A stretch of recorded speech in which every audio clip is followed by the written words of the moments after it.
Cara mengartikan kata-kata yang sulit. Ya, sebelum itu kalian harus install dulu aplikasi KBBI di Google Play Store kalian. Oke, kalian ketikkan KBBI.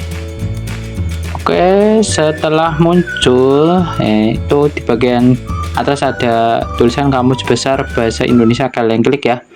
Terus kalian install ya.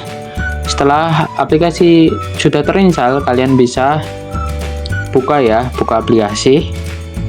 Ini halaman awal, kalian klik